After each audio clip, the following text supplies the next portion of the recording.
Hey guys, Rob from Georgia here with you, aka VHS 82 apostrophe, episode number 22 of my Crazy Fives. How can one spend any amount of time on someone like Dario Argento and not turn immediately towards the other great maestro, and that is Lucio Fulci? Boy, this was a tough five with my outside looking in.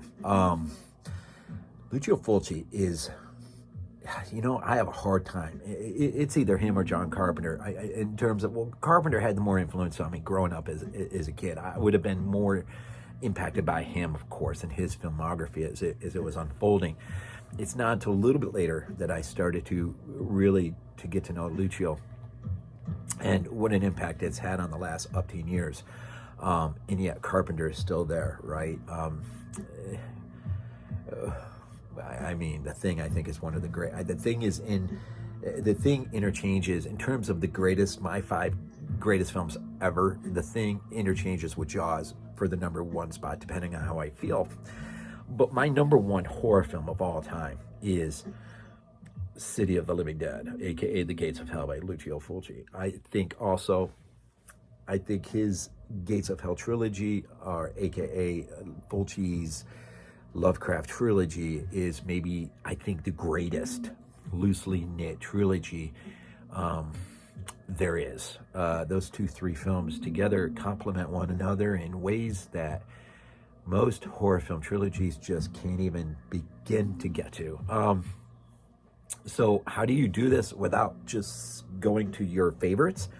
I thought I would take an alternative approach. I thought I would just went through my filmography that I do have from Fulci, and I thought, obviously this is represented, but a nice little overview, because you just don't get the Gates of Hell trilogy with Lucio Fulci.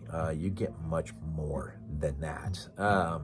And so this really Crazy Fives, and again, chronologically ordered, so where this naturally should be number 1, it isn't for the sake of my Crazy Fives. It falls chronologically that way. But I think this may be, in terms of just, I think Fulci said, I eat film, a film for the sake of film. This may be the indispensable, if you could only own 6 Fulci films, what would they be? It's just 6. Obviously one outside looking in, but the 5. What would they be? And so, I don't know. It sort of kind of came together like that. I didn't start off like that, but it came together like that. And so, here we go, Crazy Fives. Now, I'm changing it up a little bit. Usually my outside looking in is up there. But since I've covered this, I think I've covered this so much of late, I just thought I'd go ahead and just throw this up there and let everything else be a surprise. So let's start off with my outside looking in. First released as part of the Lucio Fulci collection Anchor Bay widescreen. It is the first film.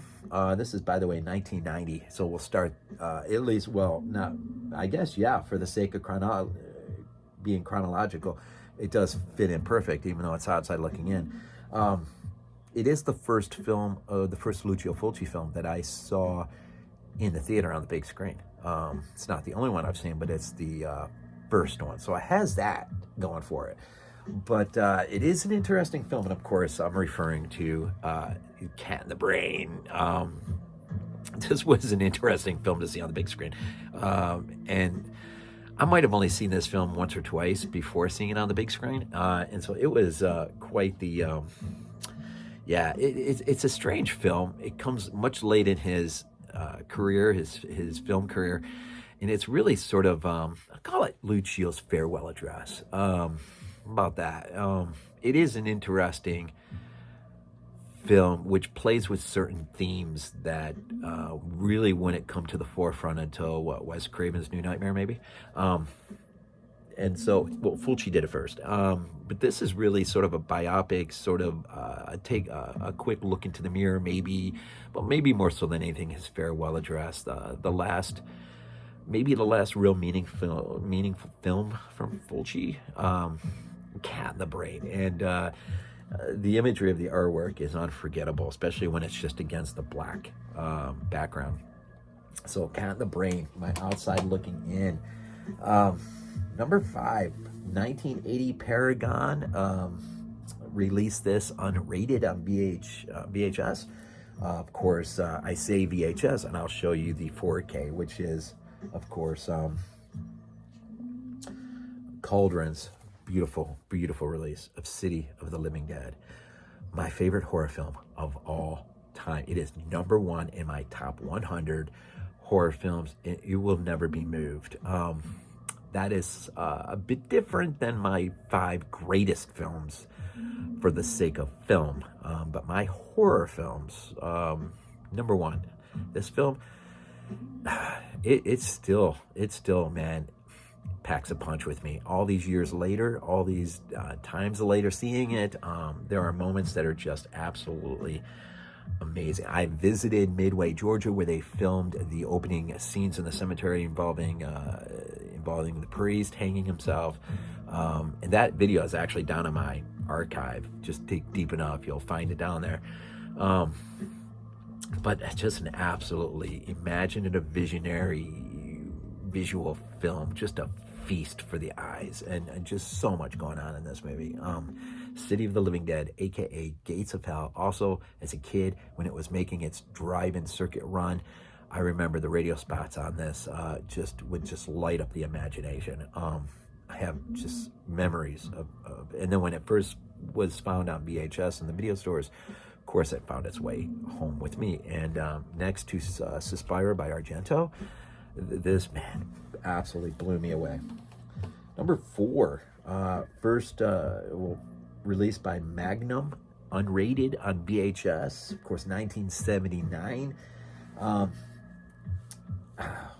I don't know what the right terminology, I was going to say magnum opus. I don't know if that would be right or not, but this is the pivot point for Fulci's career in terms of moving him to the absolute pinnacle of a very short window of where he was really truly the maestro of horror. And that is, of course, Zombie. And of course, I got the bridgehead cover. Blue Underground's incredible release. And I know this has seen a 4K release since, but I am really super happy with this 3-disc limited edition.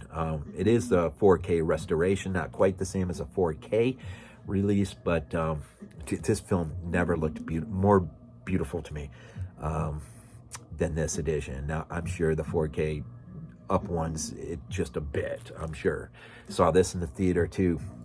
That was an amazing experience, and I took my son to see it. Actually, it was his first time ever seeing it, so he got to see it on the big screen for the first time ever, and that is really cool. But this is just, and I'll say this: it slightly edges out George A. Romero's Dawn of the Dead for me. I love that movie. I think it's one of the greatest movies ever. One of the greatest adventures, man. That movie's just an adventure.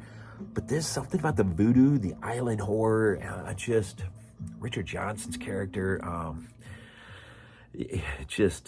don't know, man. This one and its ending, Zombie, man. It is just Rossi's work on the practicals, just amazing what they were able to do. Zombie from 1979. All right. First released by Video Treasures of all things on VHS. Rated R in its first release, 1977. Murder to the Tune of the 7 Black Notes, otherwise known as The Psychic. This movie is easily one of my favorite films from Lucio Fulci.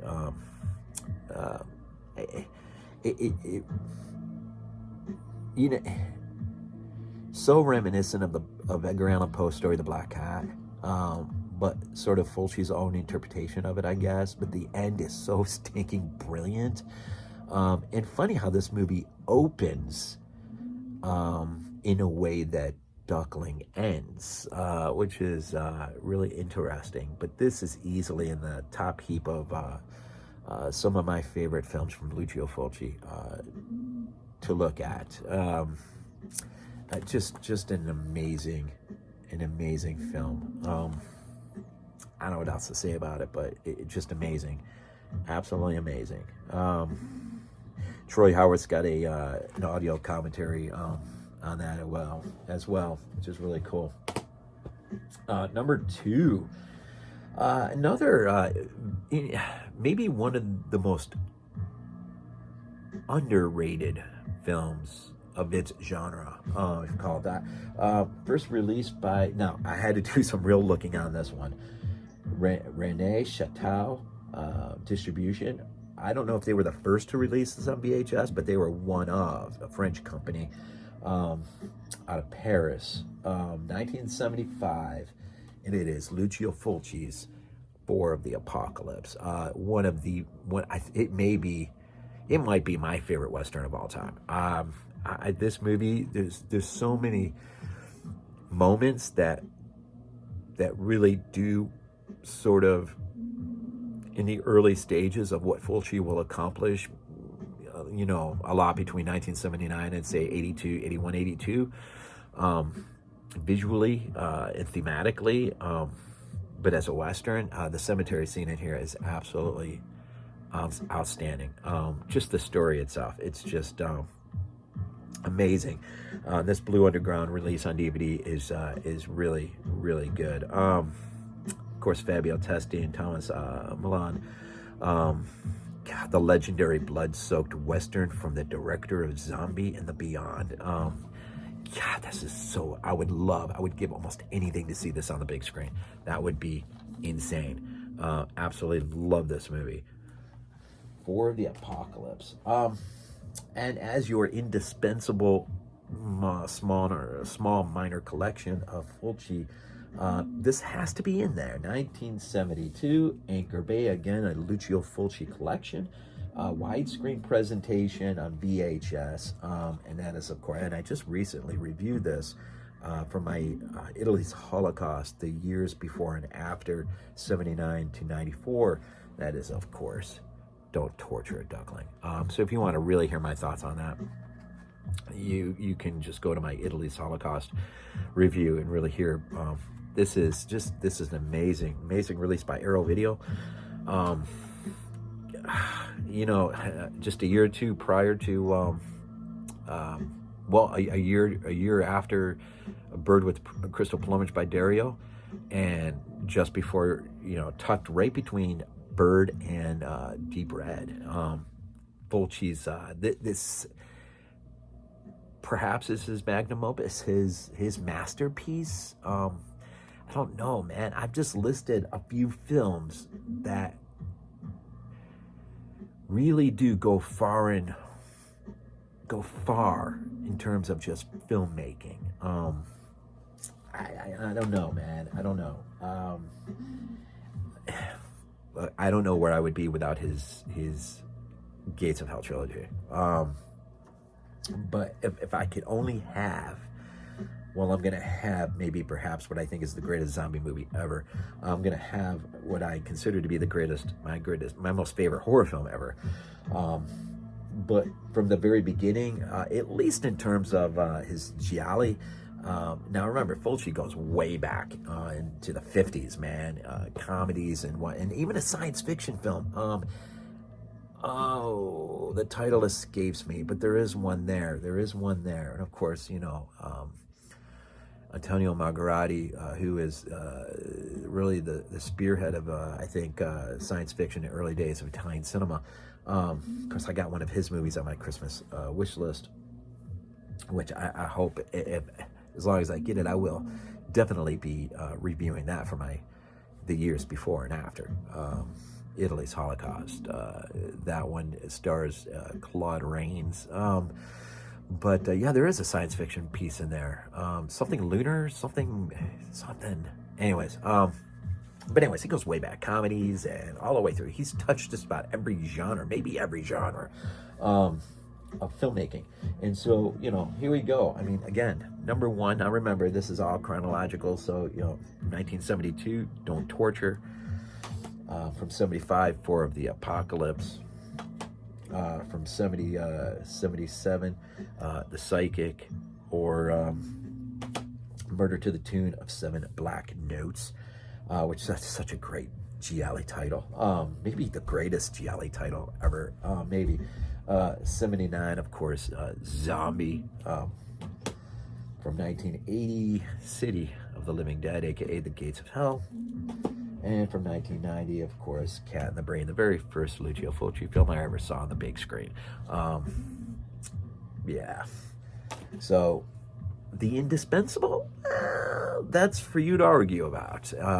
But that is a pretty important slice of his. It really shows in small what he accomplished over the grand scope of his career. Right next to, you know, he might have had a bit of a longer career, or maybe Argento had more of an impactful 80s, outside of the Gates of Hell trilogy.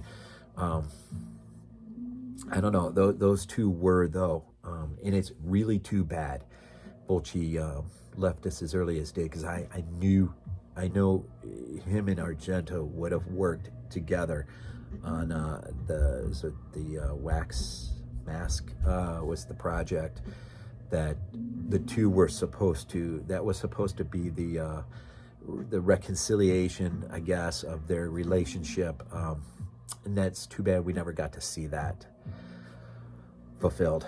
But we have both directors, two of the great maestros of Italy's giftings to us horror fans.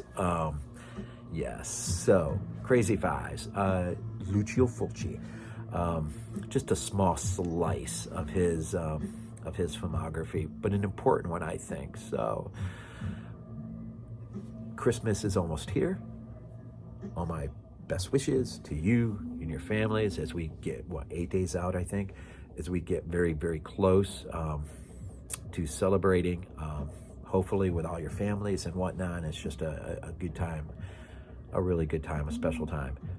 Nordic Horror on Body Bags is coming the last week of December. Yours truly will be looking at Dead Snow 2. So all films that week in Body Bags from that part of the world. So looking forward to that. Other than that, man, January is just right around the corner. So as always, man, we end these things off with Go Bills.